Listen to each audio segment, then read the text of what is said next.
It was a 4-2 win the Yankees' direction. They were able to get to Scherzer early, scoring one, Judge with a two-run, or rather a home run, a solo shot to make it 2-0, his 47th of the season. And all in all, this team was able to now put up a second consecutive win, which felt like the first time in a long time we've seen the Yankees go out there and win consecutive baseball games. What was your main takeaway from last night's action? Very surprised because I guess, we've expected that once you see DeGrom and or Scherzer on the mound for the New York Mets, you could pretty much put that game away. And the Mets rounding into form at the plate, catching the Yankees at exactly the right time.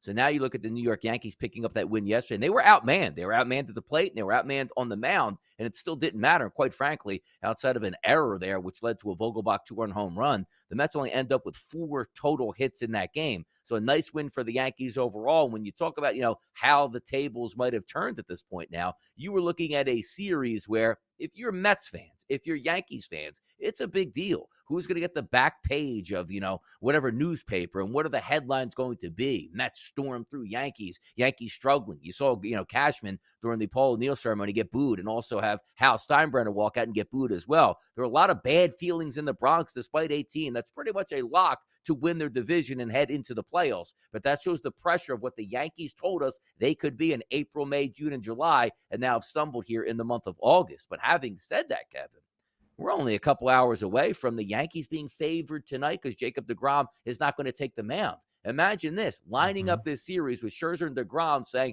boy, the Yankees are just going to get pounded, and oh my goodness, is the sky falling, to saying you might have a mini sweep of the Subway Series here and get those good vibes back in the locker room up in the Bronx.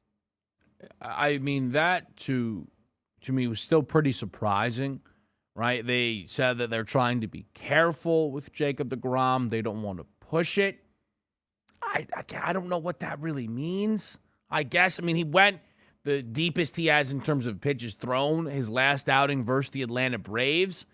The why or the when of that timing of that decision is a little bit surprising, right? Some people, I don't think Jacob deGrom is ducking the Yankees at all. I don't know why Buck Showalter wouldn't want to throw deGrom out there. It is a surprising move. The one thing that did catch my eye from this game is that the best player 2 games in a row for the New York Yankees has been Andrew Benintendi. And Andrew Benintendi in the leadoff spot is now gone back-to-back multi-hit games, back-to-back multi-RBI games. Before that, Donnie, as a Yank, was batting under 200, which sounds almost impossible considering they traded for Andrew Benintendi, who was batting .320 for the Kansas City Royals. But in those initial 22 games, he was a sub-200 hitter. That right there was able to speak to just how bad things were going for the Yanks. You're trying to bring in reinforcements, and you're like, well, hold on a minute now. Who did we trade for here? But he's starting to figure it out now. And providing some protection for Aaron Judge at the top of that lineup is massive.